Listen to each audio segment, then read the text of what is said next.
guardian of our fundamental rights to life, liberty, and the pursuit of happiness.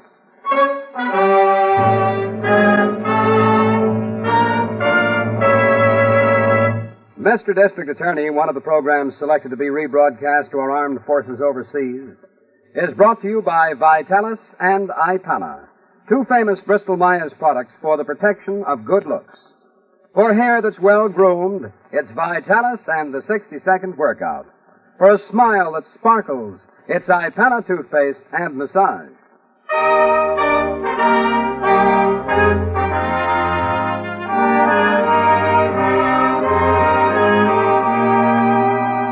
And it shall be my duty as District Attorney not only to prosecute to the limit of the law all persons accused of crimes perpetrated within this county, but to defend with equal vigor the rights and privileges of all its citizens.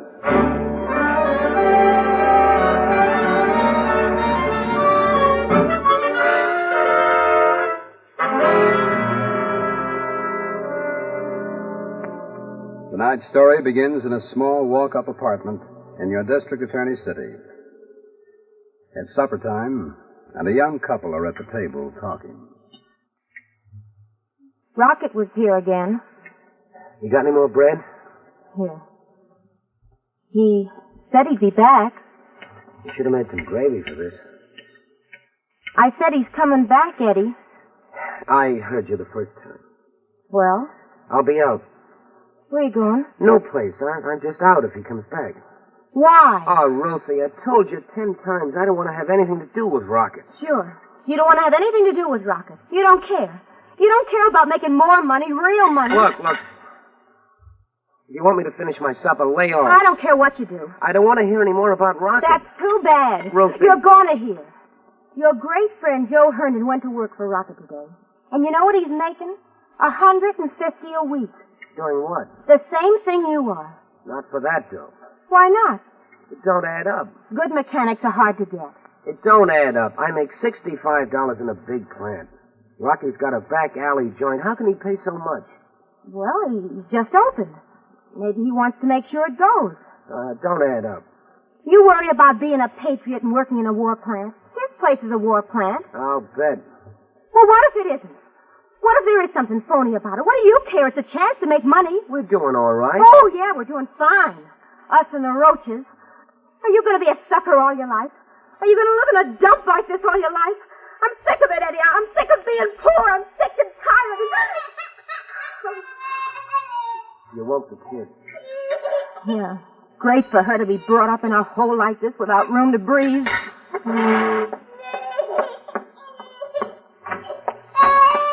All right, darling. Pour yourself some coffee, Eddie. There you are. Now go to sleep, baby. That's it. Go to sleep, darling. You want some? No. I'll stick to the champagne. Great place to bring up a kid. Freezing in winter, boiling in summer, crawling with dirt the whole year. Is that Rocket? Yes. Take the kid. Oh, tell him you're out. No. No, I'll see him.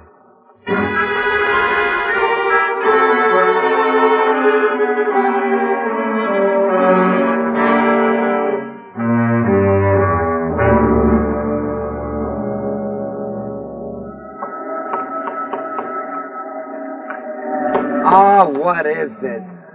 What's the matter, Eddie? What is this? What are we doing here, Joe? What's this all about? Oh, you got me.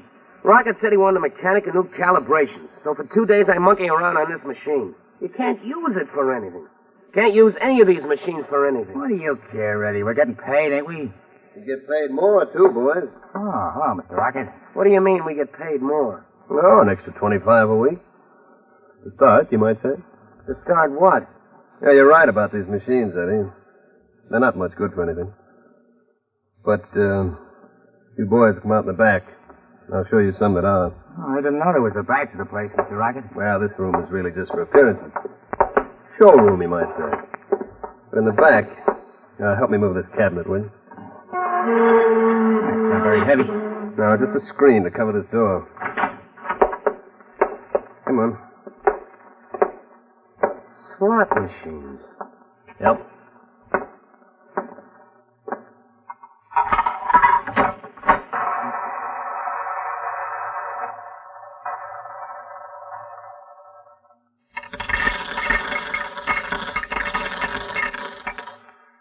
There.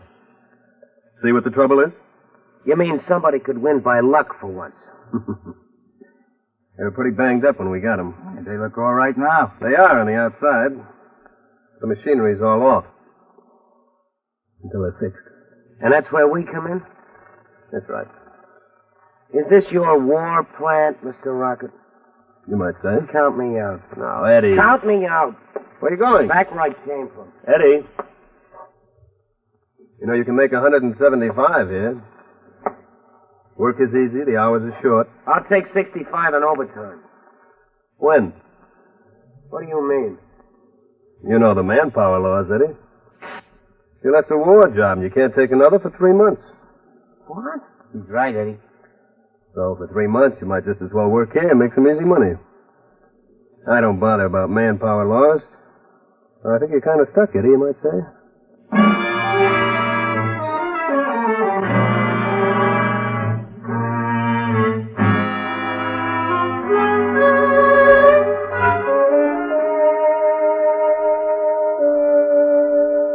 I don't know, Miss Miller. I just don't know. You just don't know what, Harrington. This manpower shortage?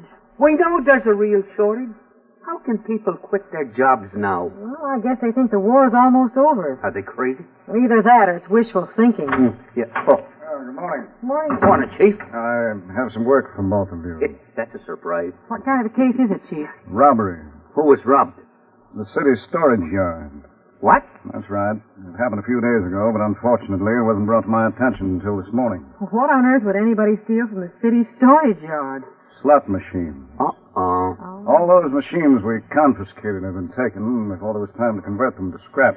Well, I guess that means we better get on the lookout, huh? They'll be popping up again all over town. Yes, I want to get them before they're redistributed. How are you going to do that, Chief? The machines aren't any good. They have to be fixed. And that takes skilled mechanics, huh? Exactly. And they're very hard to get these days. Well? I have a list here of war plants where they employ mechanics who could be used to fix slot machines. I want you both to check these plants to find out if any men have quit recently. And if they have? Find out what they're doing now.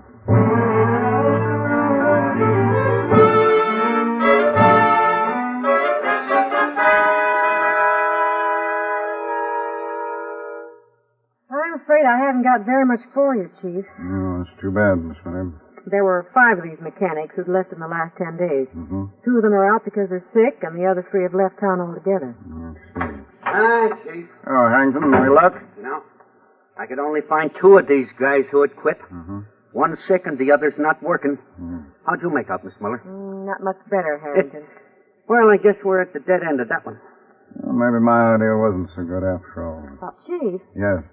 Oh, I thought I had something, but I didn't. Did neither of you see any of these men? Huh? No, I called him up to. So did I. You know, because of the Manpower Commission, the chances are they wouldn't say that they had a new job, even if they had one. Hey, that could be right. Sure. I just wonder if they're really sick. Who? Well, say those 2 you reported on, Miss Miller. Yes, sir. What were their names? Let's see. One was Joe Herndon, and the other was Eddie Lang. Oh, well, if they're not sick... Hey, you got an idea there, Chief. Well, Harrington, suppose you drop around and find out. Right. But more important... Yeah? Find out if they're spending more money than they used to.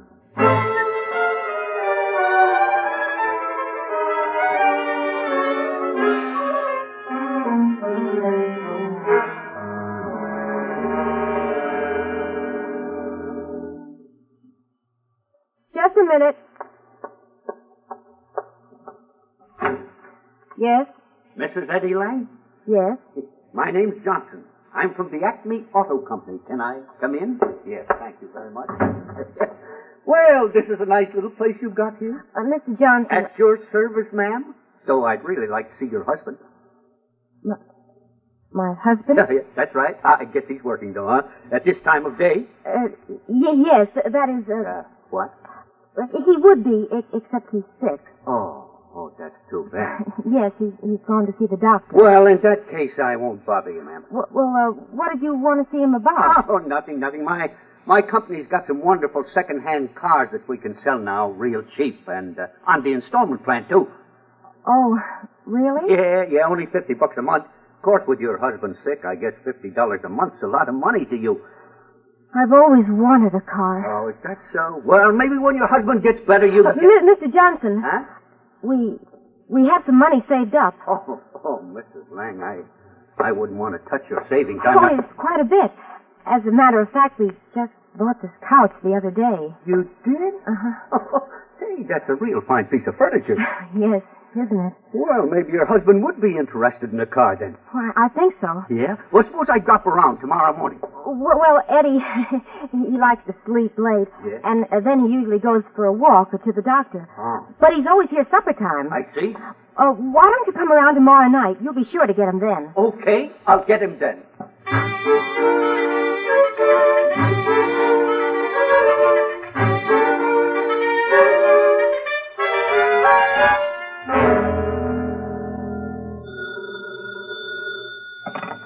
Hello? Oh, hello, Chief. This is Harrington. Yes. Hey, your hunch was right. I think Lang and Herndon are our boys. Good. You want me to bring them in? No. We want to find out where they were working and who's at the head of it. Okay. Suppose I tail them tomorrow morning. Yes. And when you find out where they go, call me and I'll have the place raided.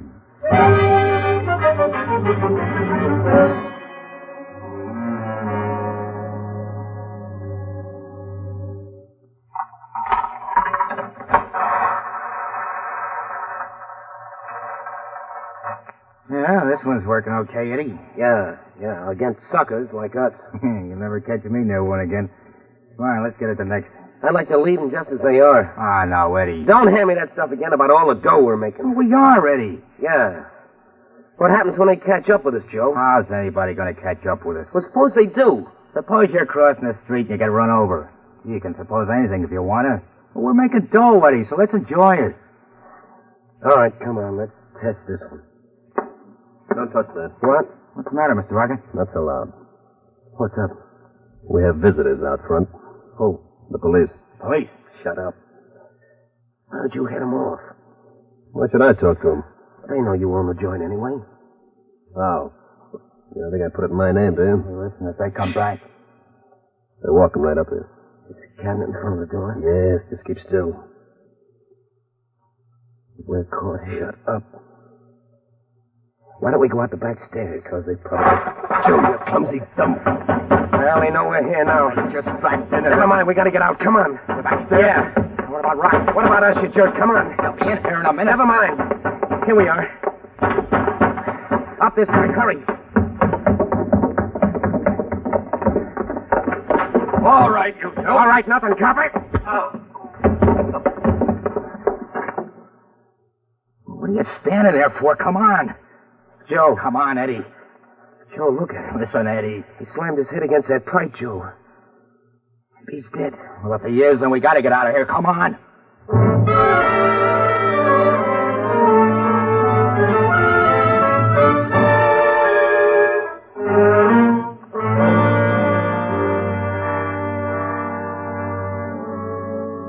If Eddie's suspicions are right, if the police officer is dead, your district attorney is faced with another serious problem.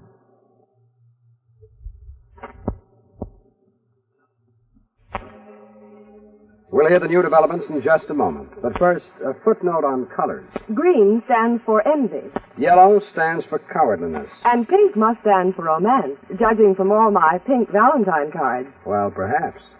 Though pink certainly doesn't stand for romance when it's pink on your toothbrush. Now that calls for a quick trip. Where? A trip to your dentist. He may say your gums are sensitive. And, like so many dentists, he may suggest the helpful stimulation of Ipana toothpaste and gum massage. Is that so? Yes, a 1944 survey, carefully conducted by impartial authorities, reveals that 7 in 10 dentists advise regular gum massage. Also, that twice as many dentists personally use Ipana as any other dentifrice. Gum massage and Ipana. Yes, a winning smile and sparkling teeth depend so much on healthy gums. And today's soft foods often fail to give our gums the exercise they need to stay firm and strong. So help give your gums that exercise with Ipana and Massage. Now, every time you brush your teeth with Ipana toothpaste, massage a little extra Ipana onto your gums. Remember, for firmer gums, brighter teeth, a more sparkling smile, start now to use Ipana toothpaste and Massage.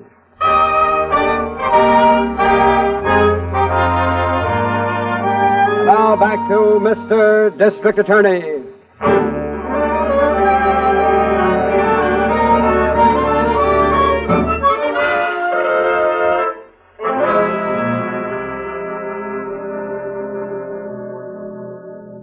No word from the hospital yet, Chief. Oh, thank you, Miss Miller. That cop never did regain consciousness, did he?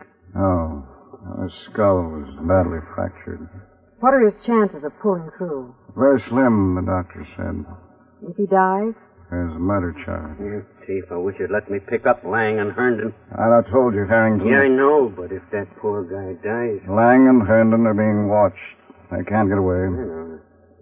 I want to find out who their boss is, or was. Well, we could question them, Chief. We could find out. Well, maybe, but maybe this way they'll lead us to whoever he is. I just keep thinking of that poor policeman. How do you mean, Miss Miller? Well, if he'd been found earlier, he would have had a better chance, wouldn't he, Chief? Probably. Why wasn't he found right away, Chief? I don't know. My guess is that his body must have been hidden by that door leading to the back stairs.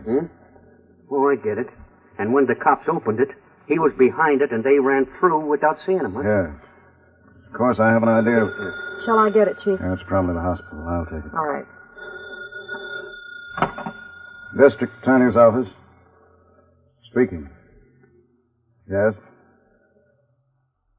I see. Thank you. Well, that's that. Oh. Then it's a murder charge. Right. For Lang or Herndon. Or both. Shall I bring him in, Chief? No. What are we going to do? Nothing, Harrington. We're just going to sit tight.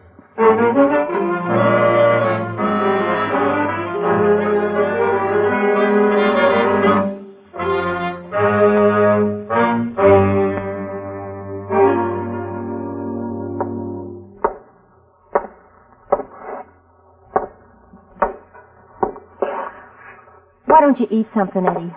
I'm not hungry. Well, walking back and forth like that isn't going to help. That cop dies. You didn't mean to do it. If he dies, Nobody will know you did it. I'll know I did it. I'll know. Who's that? I don't know. Eddie, Stand that phone. I'm afraid to answer. Maybe it's Joe. Maybe it's the police. Maybe it's Santa Claus. Answer. Eddie. Go on.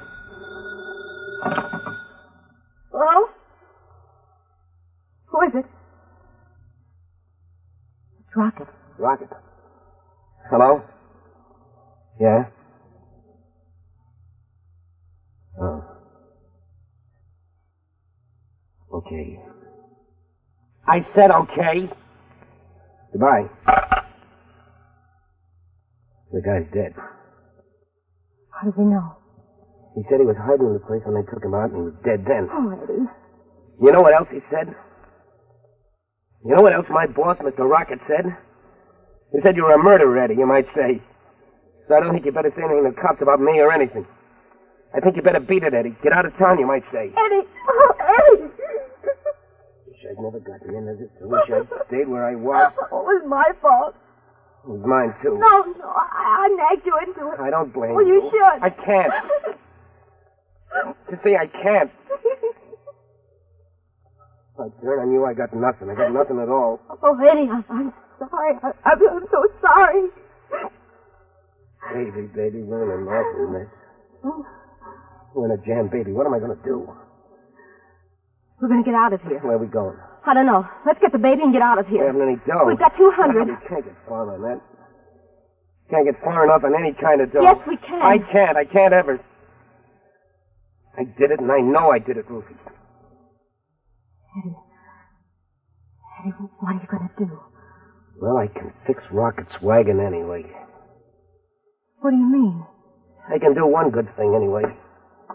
Eddie, where are you going? Where do you think? I'm going to give myself up.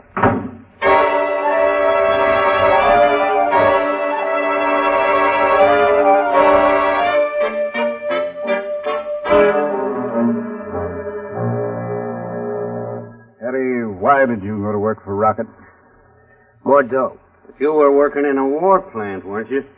Yes, sir. Maybe he thought Rocket's place was a war plant. Well, Oh, you didn't really know, did you? no, sir. About leaving the plant, I figured I was just one guy. Yeah, sure. Start multiplying yourself by all the others who think the same way, and you've got 10 and 100 and then 1,000. Then pretty soon you've got a production slow up and a war that goes on longer than it should. I didn't think of that. You didn't think of lots of things when you got yourself in this mess. No, I guess not. Well, Shall I take him away, Chief? no, okay. There's one more thing, Eddie. You said before that when you punched that policeman, he fell down the stairs and hit the back of his head against that pipe. Yes, sir. Then you ran right up. Yes, sir. I didn't mean to kill him. You didn't kill him. What? He's not dead.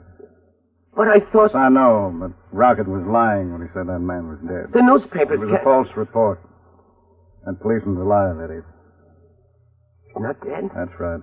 Yeah, Carrington, I want you to take Eddie home in one of our cars. Yeah, but Chief... And right away. Yes. And you're not to leave your house, Eddie. No, sir. What's going to happen to me? We'll worry about that later. Yes, sir. That's all. Thank you. Chief... That's all, Harrington. Yes. Gee, that policeman is dead. Yes, I know. But Rocket's the man I'm after. I'm pretty sure the news that Eddie Lang was brought home safely with a police escort will get to him. Then he'll get to Eddie Lang. And you'll get to him. Right. But, Chief, you don't just want him for the slot machine racket, do you? No. No, I want him for much more.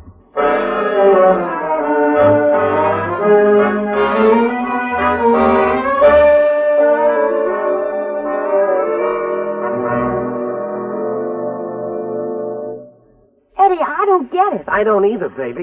It doesn't make sense. There's something wrong someplace. Look, all I know is the guy's not dead. I'm not a murderer. There's something screwy about them sending me home, but I didn't kill anyone, Ruthie. I didn't kill anyone. You don't know what it feels like to think that you did, and then you... Oh, honey, I'm so glad. Oh, my. I just don't care about... What? I was going to say that I don't care about anything. But I do. What do you mean? I care about going to jail. Eddie, I don't know just what they're up to, but they're not going to let me off, baby. I guess not. Sucker. What? I was remember saying to you, you want to be a sucker all your life. Well, I guess when you're poor, you're set up to be a sucker. Oh, now what? Oh, there was an auto salesman around yesterday. I guess we're not going to need a car. Well, I better answer it. Eddie, Yeah. if it's the police, Yeah? did you tell him about Joe? No, but they knew. Hello, Eddie. What do you want, Rocket? Get out of here. In time, Mrs. Lang. I got a little business first, you might say. Eddie, It's a nice-looking knife you got, Rocket. Mm-hmm. Why don't you cut your throat with it? What'd you tell the DA, Eddie? What do you care? Why'd he send you home in a big parade, Eddie? Because I'm a hero. You're a squealer. What did you tell him? Come on! Don't be frightened, baby. What did you tell him? Well, if you move that knife back an inch, I think I could talk better. Thanks.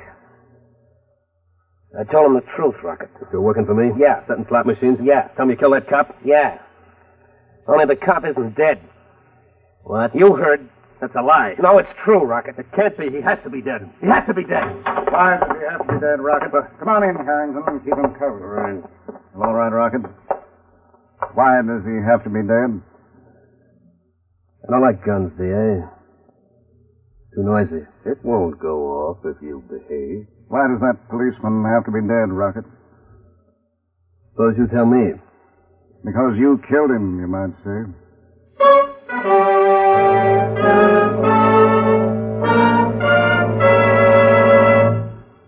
Your district attorney will be back in just a moment to tell you the reason he knew Rocket was the murderer and the final outcome of the case. But first, the story of Mrs. Gates, the lady who hadn't heard. Right now, she's going into a neighborhood store. And now to the Center Pharmacy. Next to the chain store down a few blocks. Then across the street to the variety store. Just a moment, Mrs. Gates. Now, what is the trouble? Well, I've been all over town trying to find a bottle of Vitalis for my husband. He's let his hair go without Vitalis long enough. Why, Mrs. Gates, haven't you heard? Heard what? Servicemen now get the entire supply of Vitalis, the famous hair grooming preparation. They do? Yes. You see, because of wartime shortages, there isn't enough Vitalis to meet the wants of civilians, plus men in the armed forces. Well, naturally, we're giving servicemen first call on the limited supply. So your husband will have to go without until wartime shortages are relieved. But when shortages are relieved, your husband will be able to get the same genuine Vitalis that was the standby of so many for so long.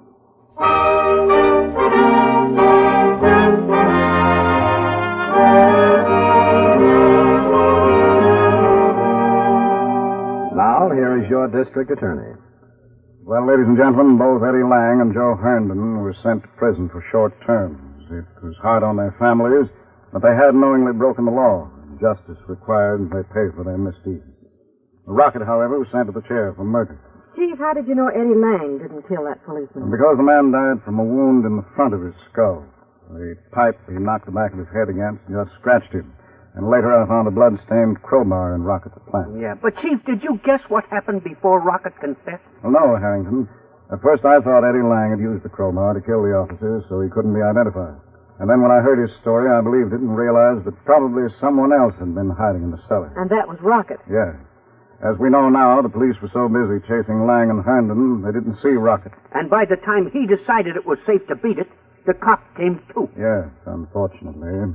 And so Rocket used the crowbar. Yeah, he was a pretty nasty character all around. Well, what about next week's case, Chief? Well, friends, we have quite a different type of story for you next week. It's the case of the Boogie Woogie murder. I hope you'll all join us for it. And so until then, thank you and good night.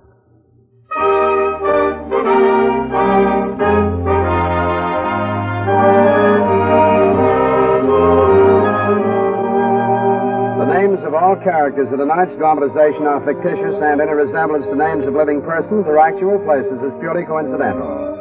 Our stars were Jay Jostin in the title role, Glenn Doyle as Harrington, and Vicky Vola as Miss Miller. The music was under the direction of Peter Van Steeden, and the author was Arthur Lawrence. And don't forget, when you think of well-groomed hair, remember Vitalis. When you think of a winning smile, remember Ipana toothpaste. Vitalis and Ipana, two famous Bristol-Myers products, which each week bring you Mr. District Attorney.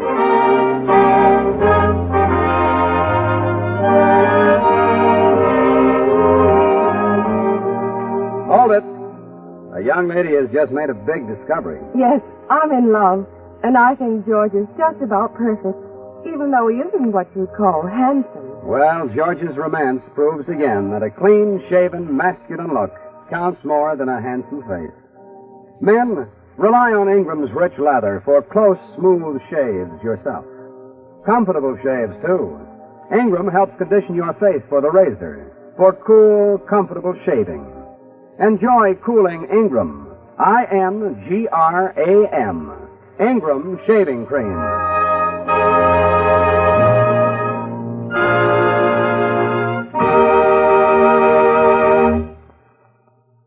This is the National Broadcasting Company.